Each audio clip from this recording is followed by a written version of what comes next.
Hello friend, welcome to my channel. आज हम स्वास्थ्य से जुड़ी बातों में एथलीट्स फुट रोग के बारे में कुछ बातें करते हैं। एथलीट फुट एक फंगल इन्फेक्शन है जो पैरों को प्रभावित करता है। यह अधिक पसीने के कारण होता है। यह पैर की उंगलियों के मध्य एक संक्रामक रोग है जो बहुत ही तेज़ी से फैलता है। इसे एथलीट फुट इसलिए कहा जाता है क्योंकि इसकी शुरुआत खिलाड़ियों से हुई थी, परंतु आजकल यह एक आम समस्या हो गई है।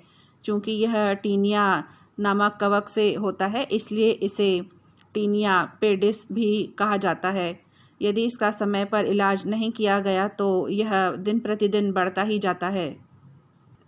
एथलीट फुट टीनिया नामक कवक के संपर्क में आने से होता है। यह नमी वाले स्थानों में होता है। यह लगातार नमी वाले स्थान में रहने से, संक्रमित व्यक्ति के संपर्क में आने से और कई दिनों तक लगातार मोजे पहनने से, साथ ही स्विमिंग पूल में स्नान करने से और टाइट जूते पहनने के कारण हो सकते हैं। इसके लक्षणों में जैसे उंगलियों के बीच में घाव का निशान, पैर की त्वचा में सूखापन, पैर में खुजली और पैर की उंगलियों के बीच में लालिमा इसके लक्षण होते हैं।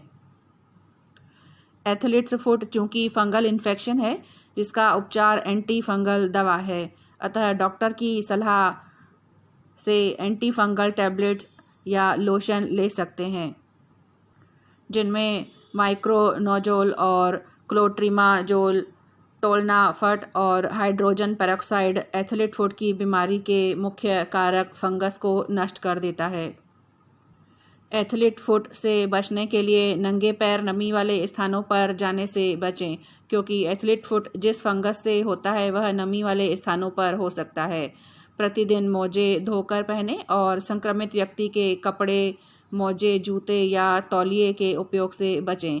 साथ ही लगातार गीले जूते और मोजे पहनने से बचें। एथलीट फुट के कुछ घरेलू उपचार भी हैं, जैसे नीम का तेल में एंटी फंगल गुण पाया जाता है जिसको प्रभावित स्थान पर लगाने से प्रभाव को कम किया जा सकता है। इसके साथ ही कच्चे लहसुन के रस को लगातार 7 दिनों तक लगाने से एथलीट फुट रोग में आराम मिलता है।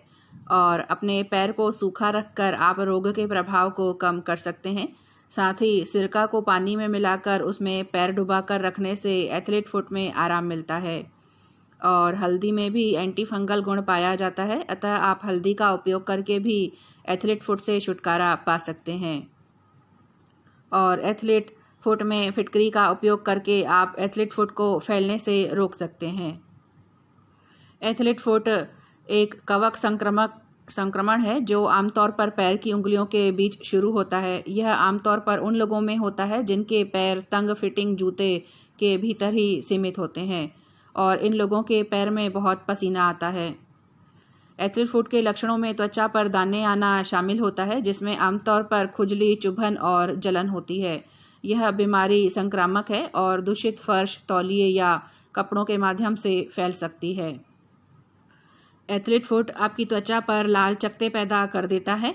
यह चकत्ते आमतौर पर पैर के अंगूठों के बीच से शुरू होते हैं। चकत्तों में खुजली जूते और मोजे उतारने के बाद और बढ़ जाती है।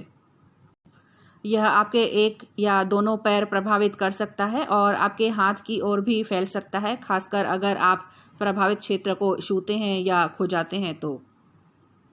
एथलीट फुट से संबंधित कवक आपके पैरों के नाखून को भी प्रभावित कर सकता है। ये हिस्सा उपचार प्रतिरोधी होता है। एथलीट फुट संक्रामक फैलने वाला रोग है। इस रोग के अंदर अंगूठे और उंगलियों के बीच की त्वचा मुलायम हो जाती है और खाल छिलके की तरह उतरने लगती है। पैरों में फफूंदी सी छा जाती है और बदबू भी आने लगती है। ये रोग ज़्यादातर गर्मी के मौसम में होता है। एथलीट फुट का रोग ठीक करने के लिए पैरों को हमेशा साफ और बिल्कुल सूखा रखना चाहिए तथा उंगलियों के बीच में फुट पाउडर लगाना चाहिए। एथलीट के पैर को त्वचा के आगे के नुकसान को रोकने के लिए जल्द से जल्द इलाज किया जाना चाहिए। और दवाओं और क्रीम के अलावा एथलीट रोग के उपचार में व्यक्तिगत स्वच्छता बनाए रखना एक महत्वपूर्ण कारक है।